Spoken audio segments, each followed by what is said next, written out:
بسم الله الرحمن الرحيم. الحمد لله نحمده ونستعينه ونستغفره ونؤمن به ونتوكل عليه ونعوذ بالله من شرور أنفسنا ومن سيئات أعمالنا. من يهده الله فلا مضل له ومن يضلله فلا هادي له، ونشهد أن لا إله إلا الله ونشهد أن سيدنا ونبينا وحبيبنا وشفيعنا وسندنا ومولانا محمدا عبده ورسوله صلى الله عليه وسلم. أما بعد فأعوذ بالله من الشيطان الرجيم. بسم الله الرحمن الرحيم.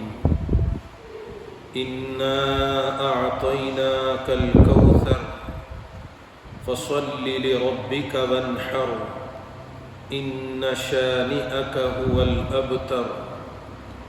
صدق اللہ العظیم. محترم دوستو، بزرگوں، بھائیوں، محترم خواتین، گزشتہ 2-3 ہفتوں میں عید الاضحیٰ کے موقع پر، عید الاضحیٰ کے اعتبار سے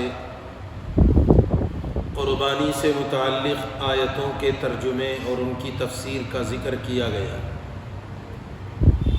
ہمارا جو اصل سلسلہ چل رہا تھا وہ آخر کی 10 سورتوں کو لے کر، چونکہ نماز میں ہم لوگ ان سورتوں کو پڑھتے ہیں تو کم سے کم دوران نماز ان آیتوں کا ترجمہ، اس کا کچھ مطلب اور ان کے کچھ معانی کا تذکرہ یا اس کے معانی ہمارے ذہنوں میں ہو، یہ سوچ کر گزشتہ سورۃ الفیل، سورۃ قریش اور سورۃ الماعون کی تفسیر کا ذکر کیا گیا. اب آگے پھر اسی سلسلے کو باقی رکھتے ہوئے، جاری رکھتے ہوئے سورۃ الکوثر کی تفسیر مختصر طور پر بیان کی جائے گی. پہلے تو ہمیں یہ سمجھ لینا چاہیے کہ کوثر کے معنی کیا ہے، اور یہاں الکوثر جو سورت کا نام رکھا گیا اس کا کیا مطلب ہے. تو اس کا جواب یہ کہ کوثر ایک نہر کا نام ہے. جنت میں ایک نہر ہے جس کا پانی صاف، شفاف، بہت زیادہ میٹھا. ایک مرتبہ اگر آدمی اس کو پی لے تو پھر آگے اس کو پیاس بار بار نہیں لگتی ہے. کبھی ایسا ہوتا ہے کہ ہم پانی پیتے ہیں، بار بار ہمیں پیاس لگتی ہے، ہم پانی کا استعمال کرتے ہیں تو کبھی ایسا محسوس ہوتا ہے کہ بھئی پانی پینے کے باوجود پیے جیسا نہیں دکھ رہا ہے. لیکن جنت میں ایک جو نہر اللہ نے بنائی ہے کوثر، اس نہر کا پانی صاف، شفاف اور میٹھا ہوتا ہے. اور یہاں جو کوثر کا ذکر کیا گیا اس کا مطلب ہے حوض کوثر. جنت میں جو نہر ہے وہ تو ایک نہر بنائی گئی، اس کا نام بھی کوثر ہے، لیکن اصل جس کوثر کا ذکر یہاں کیا جا رہا ہے وہ ہے حوض کوثر. میدان محشر میں اللہ تبارک و تعالیٰ ایک حوض بنائیں گے، وہ بھی اتنا خوبصورت اور اتنا بہترین ہوگا کہ اس کا نمونہ، اس جیسا حوض کسی بھی انسان نے دنیا میں کبھی اس کا ذکر کبھی دیکھا بھی نہیں، کبھی اس کا تصور بھی نہیں. حالانکہ موجودہ زمانے میں آج کل سوئمنگ پول بنائے جا رہے ہیں، جگہ جگہ لوگ اپنے اپنے گھروں میں، اپنے اپنے اپارٹمنٹ میں بڑے خوبصورت حوض وغیرہ بنا لیتے ہیں. لیکن اس سے کئی گنا زیادہ، کئی گنا بہتر خوبصورت وہ حوض بنایا جائے گا جو جنت کی نہر سے 2 پرنالے لا کر کے اس میں پانی ڈالا جاتا ہے. پرنالوں کے ذریعے سے جنت کی نہر کا پانی اس میں ڈالا جاتا ہے، اور وہاں پانی پینے کے لیے پیالے رکھے گئے ہوں گے. اس کی تعداد کا ذکر حدیث میں آیا، جتنے آسمان میں ستارے ہوں گے اس سے زیادہ، بلکہ اس کے برابر یا اس سے زیادہ وہاں وہ پیالے رکھے ہوئے ہوں گے، اور یہ وہ حوض کوثر ہوگی جو میدان محشر میں پیاس کی شدت کے لیے پانی کا انتظام ایمان والوں کو کیا گیا ہوگا، اور وہ پانی میرے اور آپ کے آقا سرور کونین تاجدار مدینہ خاتم الانبیاء حضرت محمد الرسول اللہ صلی اللہ علیہ وسلم کے دست مبارک سے دیا جائے گا، پلایا جائے گا۔ تو وہاں وہ حوض کوثر پر جو پیالے رکھے جائیں گے وہ صرف امت محمدیہ کے لیے، یا اللہ جن کی مقدر میں رکھے ہوں گے ان کے لیے وہ پانی کا نظام ہوگا۔ جب ایک مرتبہ میدان محشر میں حوض کوثر سے بندہ کوئی یا بندی پانی پی لیتے ہیں تو پھر جنت میں جانے تک ان کو پیاس نہیں لگے گی۔ سوال یہ پیدا ہوتا ہے کہ میدان محشر میں حوض کوثر کا انتظام کیوں کیا گیا؟ چونکہ جنت میں تو ساری نعمتیں ہیں، وہاں تو اس کا پانی بھی ملنے والا ہے۔ تو اس کا جواب یہ ہے کہ میدان محشر کا جو تعارف جو ذکر کیا گیا حدیثوں میں وہ یہ ہے کہ بالکل آسمان سورج سوا نیزے پر ہوگا۔ دیکھیے دنیا میں اس وقت سورج ہزاروں کلومیٹر، ہزاروں فٹ کی دوری پر ہم سے ہے، لیکن اس کے باوجود اس کی گرمی، اس کی تپش کو ہم برداشت نہیں کر پاتے ہیں۔ خاص کر کے گرما کا جب موسم آتا ہے سورج کی گرمی اتنی شدید ہو جاتی ہے کہ بار بار پانی پینے کے باوجود پیاس کی ضرورت، پیاس کی شدت محسوس ہوتی ہے، جبکہ سورج ہزاروں کلومیٹر کی دوری پر ہے اور وہ تو بالکل سوا نیزے پر ہوگا، اور آسمان اور زمین تانبے اور فولاد کے بنا دیے جائیں گے۔ تو ایسی شدت کی گرمی ہوگی کہ خود پسینوں میں آدمی شرابور ہوگا۔ تو ظاہر سی بات ہے ویسی جگہ پانی کی شدت اور پیاس کی ضرورت ہوگی، تو اللہ نے ایمان والوں کے لیے حوض کوثر کا انتظام کیا، بے ایمانوں کو، کافروں کو اور اسی طرح بدعتیوں کے لیے، بدعت والے عمل کرنے والوں کے لیے وہاں حوض کوثر سے پانی نہیں ملے گا۔ بے ایمانوں کا تو مسئلہ نہیں ہے، یہ تو صرف ایمان والوں کو اللہ کے نبی علیہ السلام کے دست مبارک سے ملنے والا پانی۔ رہا مسئلہ بدعت کا، اس کے بارے میں حدیث پاک میں آتا ہے اللہ کے نبی علیہ السلام اپنی امت کو پانی پلاتے جا رہے ہیں، پلاتے جاتے ہیں، تو اچانک آپ کی نظر آگے جب پڑتی ہے تو دیکھتے کہ فرشتے کچھ لوگوں کو دھکے مار کے وہاں کھڑے ہونے والوں میں سے ان کو ہٹا رہے ہوں گے اور حوض کوثر سے ان کو دور کر رہے ہوں گے۔ تو اللہ کے نبی علیہ السلام ان سے سوال کریں گے فرشتوں سے کہ بھئی کیا بات ہے، کیوں میرے ان بندوں کو، میری امت کو آپ دھکے دے رہے ہیں؟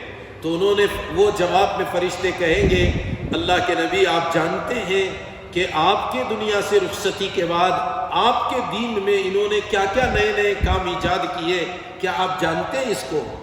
ما احدثوا بعدک، اے اللہ کے نبی آپ کی دنیا سے رخصتی کے بعد جو دین میں انہوں نے نئی نئی چیزیں ایجاد کر لی، جو غیر دین تھا اس کو دین بنا کر کے لوگوں کے سامنے پیش کر لیا گیا۔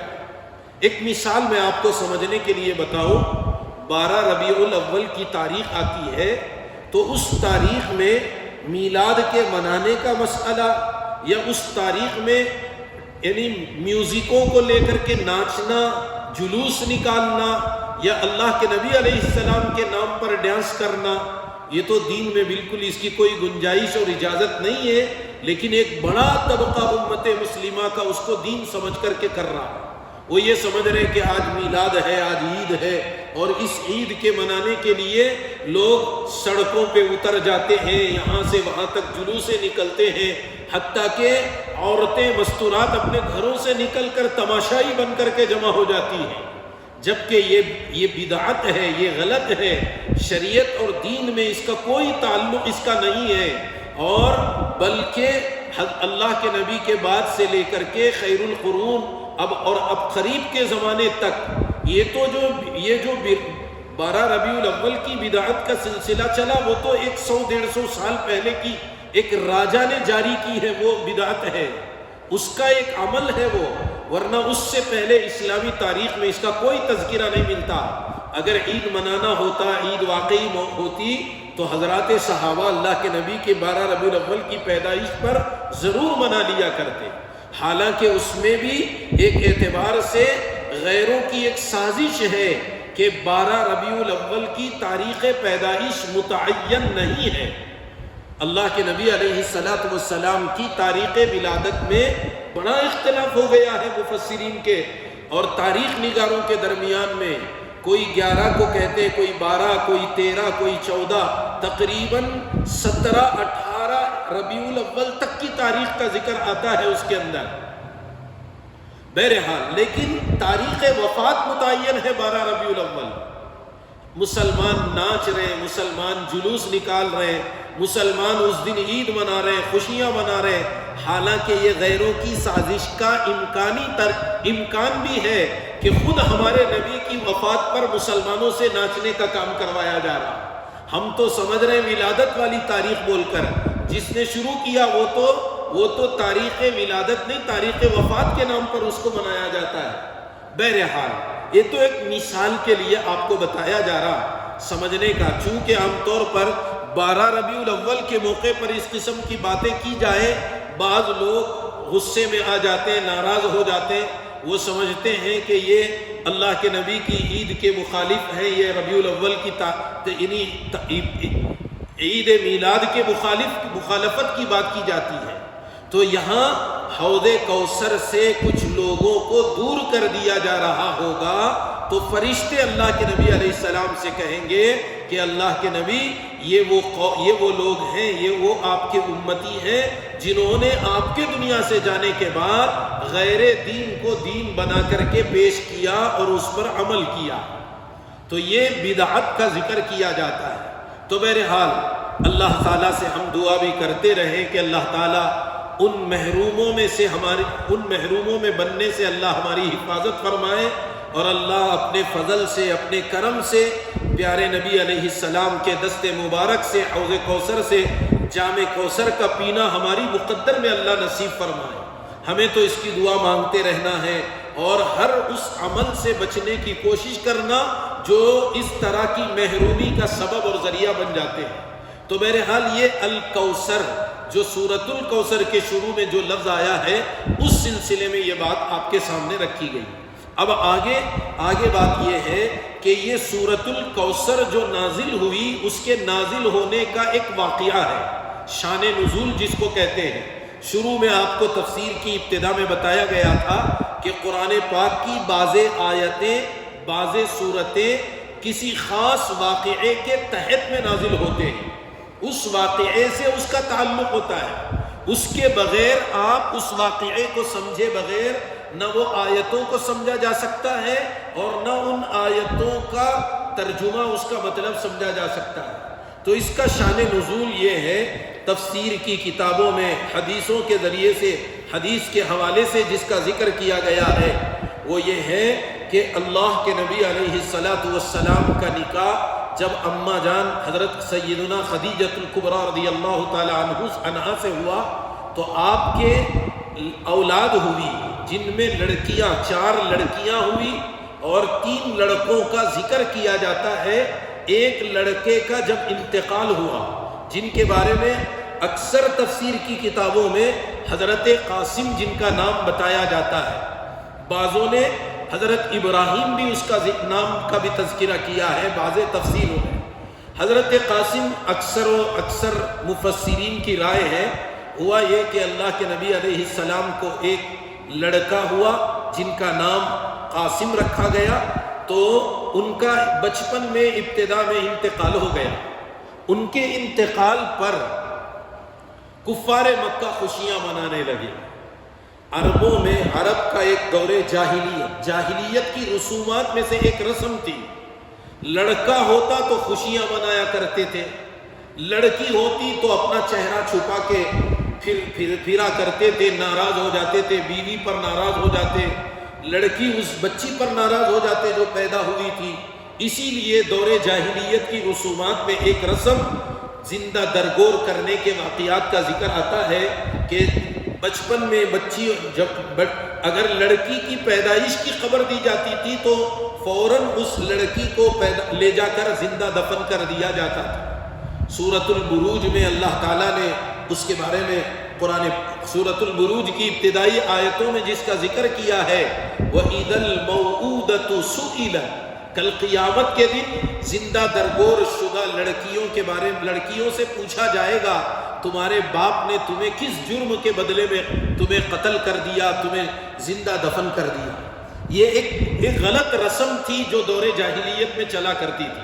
قرآن پاک میں 14ویں پارے میں اللہ تبارک و تعالیٰ نے جس کا ذکر کیا وہ ہے وَإِذَا بُشِّرَ أَحَدُهُم بِالْأُنثَىٰ ظَلَّ وَجْهُهُ مُسْوَدًّا وَهُوَ كَظِيمٌ يَتَوَارَىٰ مِنَ الْقَوْمِ مِنْ سُوءِ مَا بُشِّرَ بِهِ أَيُمْسِكُهُ عَلَىٰ هُونٍ أَمْ يَدُسُّهُ فِي التُّرَابِ أَلَا سَاءَ مَا يَحْكُمُونَ۔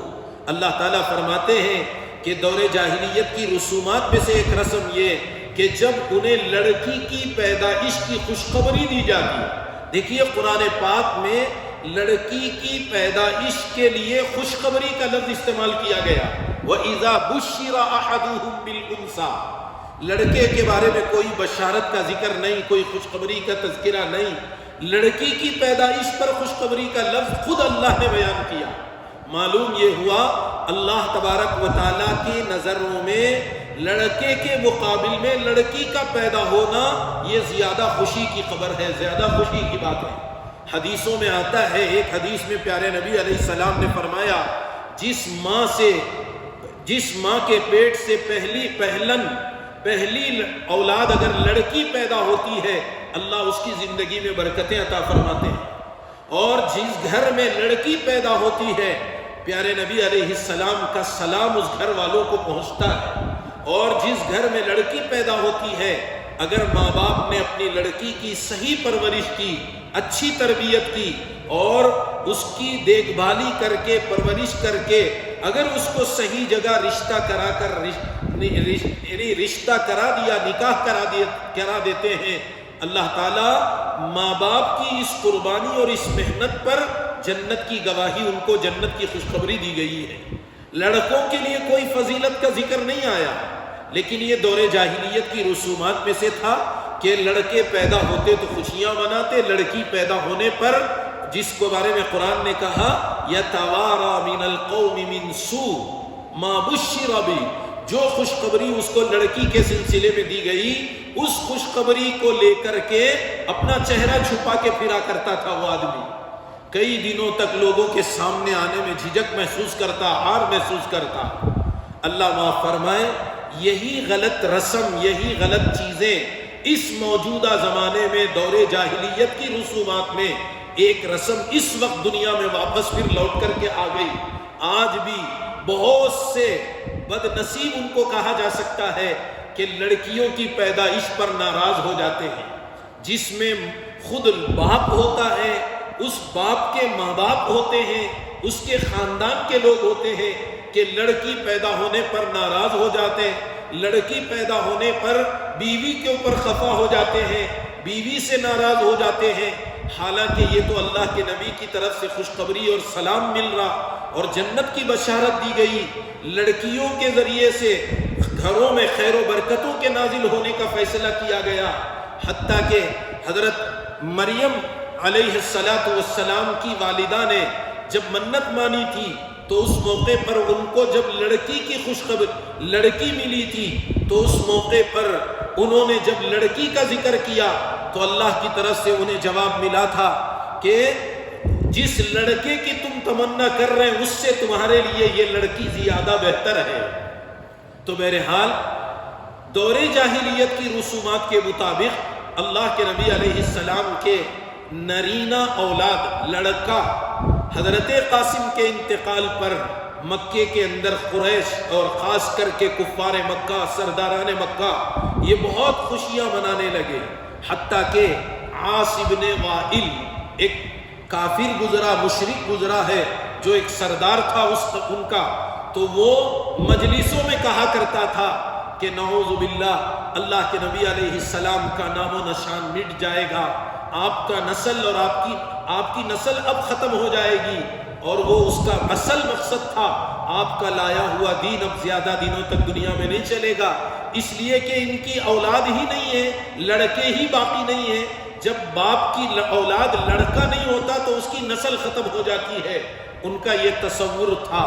تو اس تصور اور اس واقعے کے پس منظر میں اللہ کے نبی علیہ السلام کو تسلی کے لیے اللہ تبارک و تعالیٰ نے سورۃ الکوثر کے ذریعے پیغام دیا، اور کوثر کا ایک ترجمہ یہ بھی کیا گیا خیر کثیر، بہت سے خیر۔ اب اللہ تبارک و تعالیٰ نے آپ کو یہ خوشخبری دی کہ نبی جی ہم نے آپ کو بہت سی خیر عطا فرمائی ہے، جو خیر دنیا میں ہمیشہ قیامت تک جاری رہنے والا ہے۔ کبھی وہ خیر اور بھلائی کے کام دنیا میں ختم نہیں ہوں گے، وہ سارے خیر دنیا میں چلتے رہیں گے۔ تو اللہ کے نبی علیہ السلام کو کوثر یعنی خیر کثیر کے ذریعے خوشخبری دی گئی، اور اللہ تبارک و تعالیٰ نے آپ کی تسلی کے لیے آپ پر پہلے ایک نعمت، ایک بڑی نعمت کا ذکر کیا کہ حوض کوثر ملے گا، اس کے مالک آپ ہوں گے اور پانی آپ پلائیں گے، آپ اپنے دست مبارک سے اپنی امت کو وہ پانی عطا کریں گے۔ تو ظاہر سی بات ہے، آپ سوچیں وہاں قیامت میں کوئی کسی کا پرسان حال نہیں ہوگا، ہر ایک دوسرے سے بھاگ رہا ہوگا۔ قرآن نے کہا یوم یفر المرء من اخیہ وامہ وابیہ وصاحبتہ وبنیہ لکل امرئ منہم یومئذ شأن یغنیہ۔ اللہ کہتے ہیں کہ کل قیامت کا منظر، قیامت کا حال ایسا ہوگا، ہر آدمی ٹینشن میں ہوگا۔ شأن کا ترجمہ مشغولی کا ہے، لیکن اس وقت موجودہ زمانے میں آسانی سے سمجھنے کے لیے، جیسے کوئی آدمی کسی سے بات کر رہا تو وہ کہتا بھائی ذرا خاموش رہو، میں بہت ٹینشن میں ہوں، میں کیا بھی سمجھ میں نہیں آ رہا تمہیں کیا بول رہے ہیں، کیا بھی مجھے سنائی نہیں دے رہا، سمجھ میں نہیں آ رہا۔ یہی حال کل قیامت میں ہوگا، ہر آدمی اتنا ٹینشن میں ہوگا کہ میرا کیا ہوگا، میرا نامہ اعمال میرے دائیں ہاتھ میں ملے گا، بائیں ہاتھ میں ملے گا، جنت کا فیصلہ ہوگا، جہنم کا فیصلہ ہوگا۔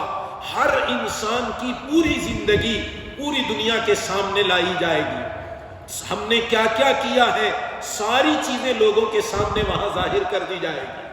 فیصلہ اللہ کے ہاتھ میں ہوگا، اور کوئی کسی بھی نیکی جو نہ کیا ہو اس کو اپنے نامہ اعمال میں داخل نہیں کروا سکتا، اور جو ظلم اور گناہ کیا ہے اس کو وہاں سے ہٹا نہیں سکے گا۔ ایسے میں ہر آدمی اپنے اپنے پریشانی میں لگا ہوا ہوگا۔ وہاں اللہ کے نبی علیہ السلام آپ اپنے دست مبارک سے جام کوثر امت کو عطا کر رہے ہوں گے، تو اتنی بڑی نعمت اللہ نے آپ کو عطا فرمائی۔ اور اس نعمت کے بعد پھر آگے والی دوسری آیت میں دیکھیے، الفاظ کے اعتبار سے، ظاہری اعتبار سے قرآن پاک کی سب سے چھوٹی سورت ہے، 3 آیتیں اس میں ہیں۔ اس میں پہلی آیت میں نعمت کا ذکر کیا گیا، حوض کوثر یا نہر کوثر یا خیر کثیر کے دینے کا ذکر کیا گیا۔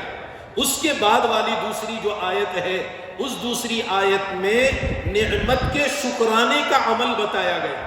عام طور پر ہمارا مزاج یہ کہ جب اللہ کی نعمتیں ہمیں ملتی ہیں ہم اللہ کو بھول جاتے ہیں۔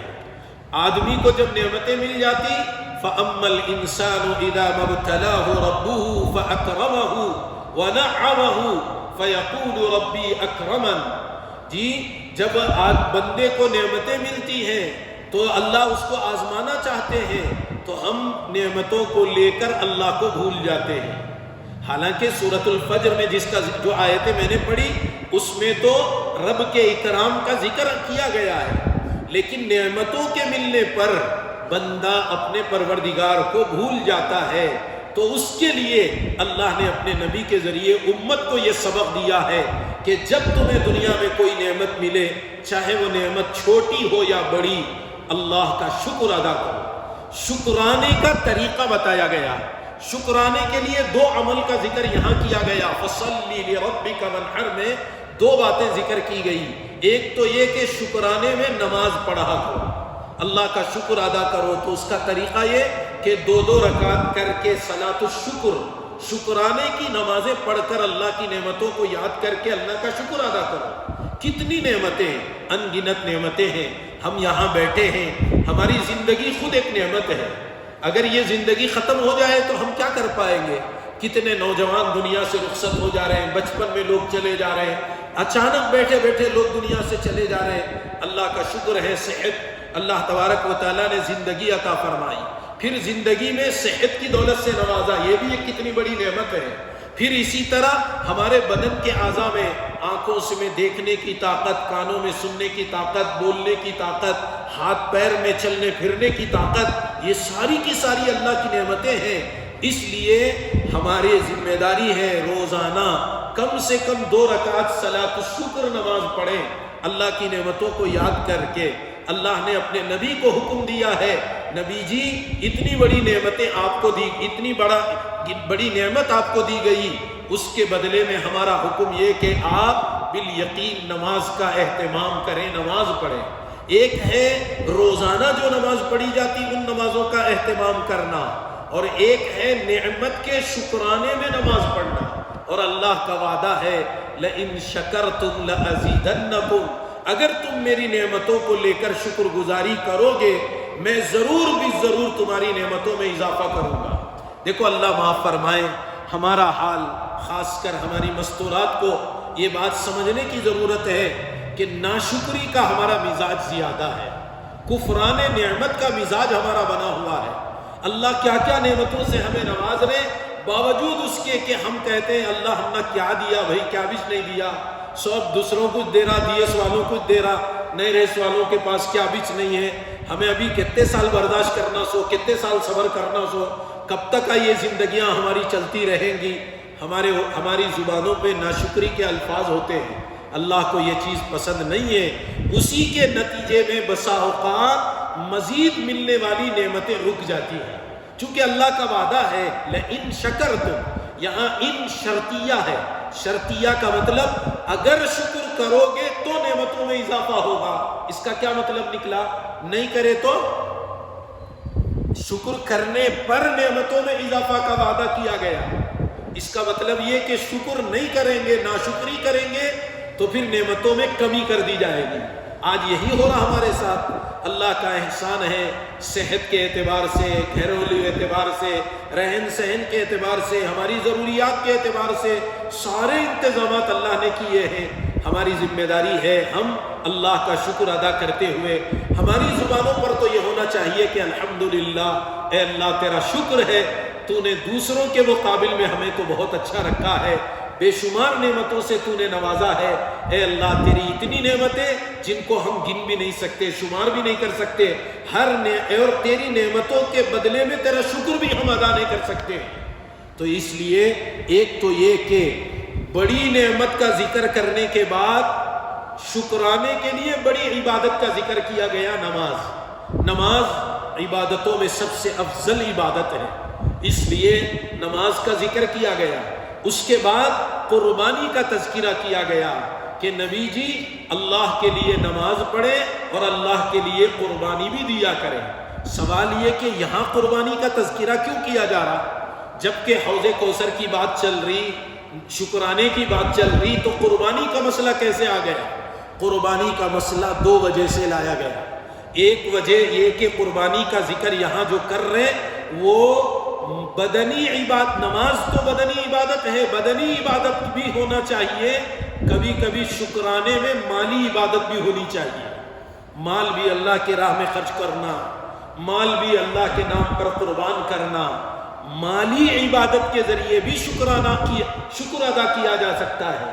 آپ کو کہیں سے اللہ نے نعمت دی، پیسہ دیا، تو آپ کی ذمہ داری ہے اس میں سے کچھ حصہ غریبوں کو نکال کر کے دینا چاہیے. کسی ضرورت مند کی ضرورت کے پورا کرنے کا انتظام کرنا، کسی کوئی پریشان حال ہے اس کے لیے کبھی ہم موقع ملے تو سودا وغیرہ ان کو دلا دینا. اللہ نے جو مال ہمیں دیا اس میں مالی عبادت کے ذریعے، تاکہ کسی غریب کا پیٹ بھرتا ہے، اللہ اس سے دعائیں ملتی ہیں، اللہ ہماری نعمتوں میں، ہماری زندگی میں ترقیات سے نوازتے ہیں. لہٰذا ایک وجہ تو ایک بات تو یہ. دوسری بات قربانی کو بطور خاص کے ذکر یہاں جو کیا گیا اس کی وجہ یہ ہے کہ عربوں میں قربانی کا مزاج تھا، لیکن وہ قربانی اپنے بتوں کے نام پر کیا کرتے تھے، غیر اللہ کے نام پہ کرتے تھے. جیسے آج کل بھی بہت سے لوگ چڑھاوے چڑھاتے ہیں، جی فلاں مثال کے طور پر فلاں بزرگ کے نام پر، فلاں کے نام پر، جی چڑھاووں کے نام سے، بتوں کے نام پہ کرتے تھے۔ اور عرب یہ کہتے تھے کہ بھئی ہم ڈائریکٹ براہ راست اللہ تک نہیں پہنچ سکتے، یہ بزرگوں کو، ان بتوں کو وسیلہ بنا کر، ذریعہ بنا کر، ان کے ذریعے سے اللہ تک پہنچنے کا مسئلہ ہے۔ تو اس میں ان کا وہ عمل اللہ کے غیر کے لیے ہو کر کے ناجائز ہو جاتا تھا۔ اسی لیے موجودہ زمانے میں بھی ہم بھی یہی کہتے ہیں کہ آپ کو کوئی بھی جانور قربان کرنا ہے، صرف اللہ کے نام پہ قربان کیا جائے گا، غیر اللہ کے نام پہ نہیں کیا جائے گا۔ ہاں، آپ نے جانور اللہ کے نام پہ ذبح کیا، اس کا گوشت غریبوں میں تقسیم کیا، اس کے گوشت کو پکا کر غریبوں کو آپ نے کھانا کھلایا، اس کھانے کا ثواب فلاں بزرگ کو، فلاں ولی کو پہنچایا جائے، یہ ایک الگ مسئلہ اور الگ بات ہو سکتی ہے۔ لیکن براہ راست غیر اللہ کے نام پہ ذبح کرنا یہ جائز نہیں ہے۔ عربوں میں بتوں کے نام پر قربانی دینے کا رواج تھا، تو اللہ تبارک و تعالیٰ اس رواج کو بدلنا، اس کے رخ کو بدلنے کے لیے اپنے نبی کے ذریعے امت کو یہ حکم دیا، نماز پڑھو تو اللہ کے لیے پڑھو، قربانی دو تو اللہ کے لیے قربانی دو، قربانی اللہ کے لیے دینا ہوگا۔ کسی اور نیت ارادے سے کریں گے، مثلا کسی نے قربانی دی یہ کہہ کر کہ دیکھو میں اس سال اتنے ہزار کا بکرا لیا تھا، اتنے ہزار کا بیل لیا، اور اتنے لاکھ اتنے پیسوں میں اونٹ لے کر کے میں نے قربانی دی، یہ بتانے اس کا یہ نیت سے قربانی دیتے ہیں تو اللہ کے ہاں قبول نہیں ہوگی۔ اور دوسری کوئی بھی دنیاوی غرض لے کر کے، یہی حکم نماز کے لیے بھی، نماز بھی غیر اللہ کے لیے اگر پڑھی جاتی ہے وہ بھی نہیں قبول ہوتی، اور قربانی بھی اگر غیر اللہ کے لیے کی جاتی تو وہ بھی قبول نہیں ہوتی ہے۔ لہٰذا اللہ تبارک و تعالیٰ نے نبی پاک علیہ السلام کو قربانی کا حکم دیا، قربانی کا تذکرہ کیا مالی عبادت کے طور پر شکرانے میں۔ البتہ یہاں ونحر کا لفظ لایا گیا، نحر کا لفظ عربی میں خاص کر اونٹ کی قربانی کے لیے، اونٹ کے لیے نحر کا لفظ استعمال کیا جاتا ہے۔ عام طور پر بکرا اور گائے جو ہوتا ہے ان میں ذبح کیا جاتا ہے، اونٹ میں ذبح نہیں ہوتا، اونٹ میں نحر ہوتا ہے۔ آپ نے دیکھا ہوگا عربوں سے، یعنی سعودیہ کی ویڈیو وغیرہ آتی ہیں تو وہاں ایک آدمی ایک چاقو وغیرہ لے کر تلوار کی شکل میں وہ اس کے آنکھوں کے سامنے پھراتے پھراتے اچانک ایک وار اس پر کر دیتا ہے۔ اس کے لیے ایک ہے وہ ایک طرف سے گلے کی طرف کاٹا جاتا، دوسرا طریقہ ہے اس کے ران پر ایک چھری چلائی جاتی تاکہ بڑا جانور ہے، خون جلدی دونوں جانبوں سے نکل جائے، اس کو نحر کہتے ہیں۔ سوال یہ کہ قربانی میں یہاں اونٹ کا ذکر کیوں کیا گیا؟ اس کا جواب یہ کہ عرب عام طور پر اونٹوں کی قربانی کو پسند کرتے، اونٹوں کو دیا کرتے، ان کے ہاں اونٹ زیادہ ہوا کرتے تھے، اس لیے اسی مناسبت سے اس کا ذکر کر لیا گیا۔ پھر آخر والی آیت میں اللہ تبارک و تعالیٰ نے اصل جو بات ہے، اصل جو مقصد ہے اس کا ذکر کرتے ہوئے فرمایا کہ نبی جی آپ پریشان نہ ہو جائیں، آپ کی نسل تو دنیا میں ہم چلانے والے ہیں، دو طریقے سے آپ کی نسل دنیا میں چلے گی، ایک نسبی اور ایک روحانی۔ نسبی دنیا میں عام طور پر لوگوں کی نسل جو چلتی ہے لڑکوں سے چلتی ہے، مگر اللہ کی شان اپنے نبی کی نسل لڑکیوں کے ذریعے سے آپ نے چلایا۔ آپ کی 4 لڑکیاں اور چاروں لڑکیوں کی اولادوں کا ذکر کیا جاتا، خاص کر حضرت فاطمۃ الزہرا رضی اللہ تعالیٰ عنہ کی اولاد میں حضرت حسن، حضرت حسین کا ذکر بطور خاص کیا جاتا ہے۔ تو اللہ نے آپ کی نسلوں کو چلایا، اور وہ بھی آپ کے خاندان سے جس کی بھی مناسبت ہو گئی اس کا لقب سید بنا دیا گیا۔ سید کے معنی ہے سردار، یعنی اس قبیلے میں ان لوگوں میں جو سید کہلاتے ہیں وہ بڑے سمجھے جاتے ہیں اللہ کے نبی کی طرف نسبت ہونے کی بنیاد پر۔ دوسری بات یہ کہ آپ کی روحانی اولاد، روحانی آپ کا روحانی فیض تو پوری دنیا میں اللہ نے پھیلا دیا ہے۔ روئے زمین پر کوئی زمین کا حصہ ایسا نہیں ہے جہاں اللہ کے نبی کا نام نہ لیا جاتا ہو۔ اذانیں ہوتی ہے، ہر اذان میں اشہد ان محمد رسول اللہ کے کلمات گونجے جاتے ہیں، بلند کیے جاتے ہیں۔ کبھی کوئی روئے زمین پر کوئی خطہ ایسا نہیں ہے جہاں اذان کی آوازیں نہ پہنچتی ہو، کہیں نہ کہیں سے اذانوں کی آوازیں پہنچتی ہیں۔ اللہ کی شان دیکھیے، ایسا نظام اللہ نے دنیا کا بنایا کہ کوئی بھی خطہ کبھی بھی اذان سے خالی نہیں رہتا ہے۔ 5 وقت کی نمازیں ہیں دنیا بھر میں، 5 نمازوں کے اوقات الگ الگ کر دیے گئے ہیں، الگ الگ۔ جی ایک تو روئے زمین پر کوئی خطہ خالی نہیں، دوسرا کوئی وقت پورے 24 گھنٹے میں ایسا نہیں ہے جس میں آپ کا نام نہ لیا جاتا ہو دنیا کے اندر۔ اذان کی آوازیں اشہد ان محمد رسول اللہ کے ذریعے آپ کا نام دنیا میں ہمیشہ 24 گھنٹے لیا جا رہا، ہر آن ہر گھڑی۔ اب ہم یہاں بیٹھے، ابھی ہم مغرب کی نماز پڑھ کر کے بیٹھے، مگر دنیا میں مختلف مقامات پر مختلف علاقوں میں اب بھی کہیں مغرب کی اذان ہو رہی، کہیں فجر کی اذان ہو رہی، کہیں عشاء کی اذان ہو رہی، کہیں ظہر کی اذان ہو رہی، کہیں عصر کی اذان ہو رہی، کہیں نہ کہیں اذانیں ہو رہی ہیں۔ کوئی زمین کا کوئی حصہ اور زمانے کا کوئی وقت آپ کے نام سے خالی نہیں ہے، ہمیشہ کہیں نہ کہیں۔ ابھی تھوڑی دیر ہوگی تو یہاں پھر عشاء کی اذانیں شروع ہو جائیں گی۔ آپ دیکھیے ایک ایک شہر میں، ایک ایک علاقے میں، کہیں کہیں جہاں وقت شروع ہو رہا وہاں سے لے کر رات دیر تک اذانوں پر اذانیں ہوتی ہیں۔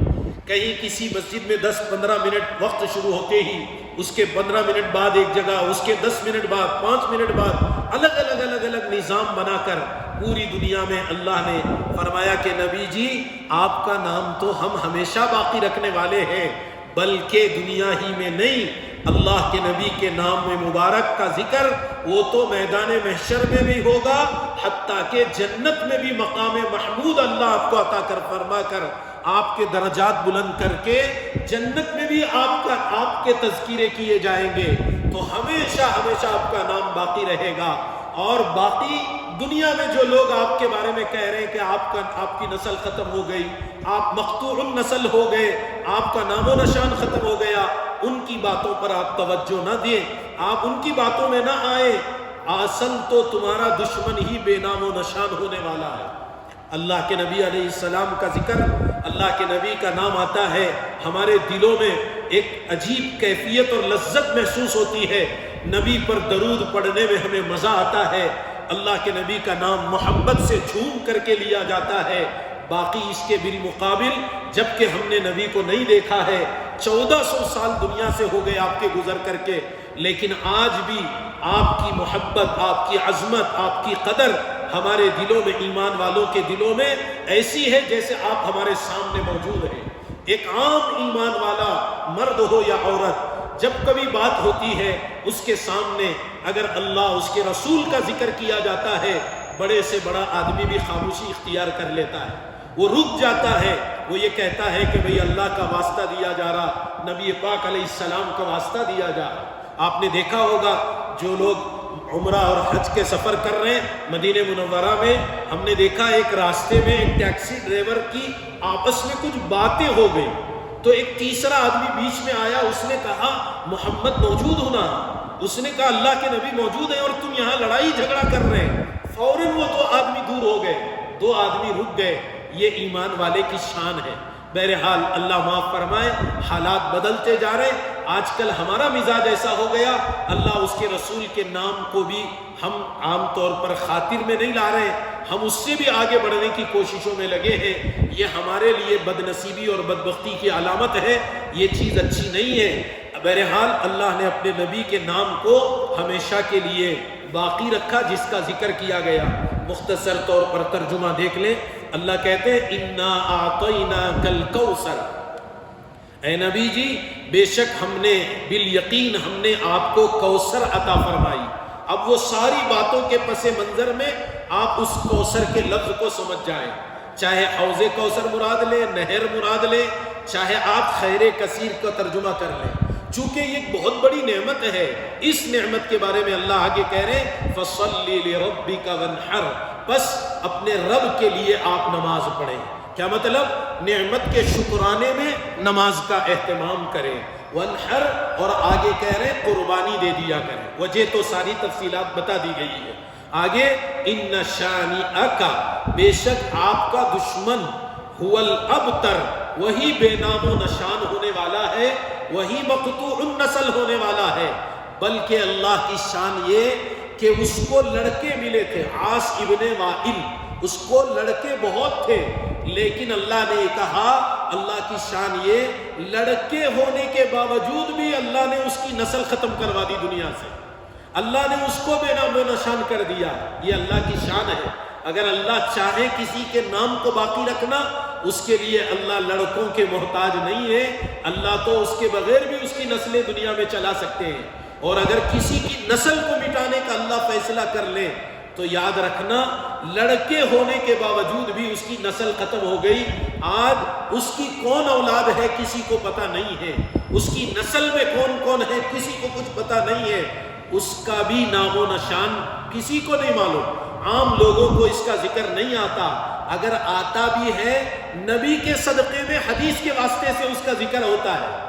اگر حدیثوں میں نہیں آتا تو ہم عاص بن وائل کو ہم کیا جانتے ہیں، ہمیں کیسے پتہ چلتا؟ یہ بھی جو ذکر کیا جا رہا وہ نبی کے صدقے میں، نبی کے واسطے سے کیا جا رہا، حدیث کے ذریعے سے کیا جا رہا۔ بہرحال سورۃ الکوثر کا ایک مختصر سا اس کی ایک تشریح اور اس کی کچھ باتیں جو آپ کے سامنے رکھی گئی، اللہ تعالیٰ سے دعا کرے۔ اس کا اصل پیغام تو یہی ہے کہ نعمت کے ملنے پر اللہ کی شکر گزاری کا مزاج ہونا چاہیے، خاص کر مستورات بھی جمع ہوتی ہیں۔ آپ سے بھی گزارش ہے کہ ہم اپنے اندر شکر گزاری کا مزاج پیدا کریں۔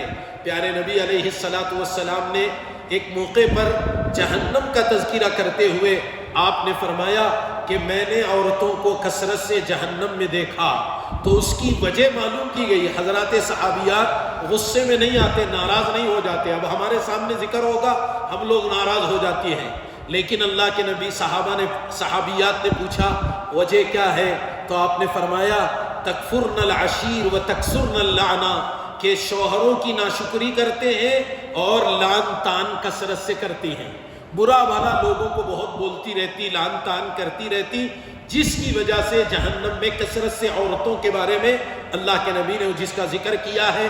چونکہ یہاں ہم ہر چھوٹی بڑی نعمت کو یاد کر کے شکر گزاری کا مزاج اپنے اندر پیدا کر لیں، انشاءاللہ خاص کر نمازیں پڑھ کر اللہ کا شکر ادا کریں، قربانیوں کے ذریعے، مالی عبادتوں کے ذریعے اللہ کا شکر ادا کریں، اللہ تعالی ہماری نعمتوں میں اضافہ کریں گے۔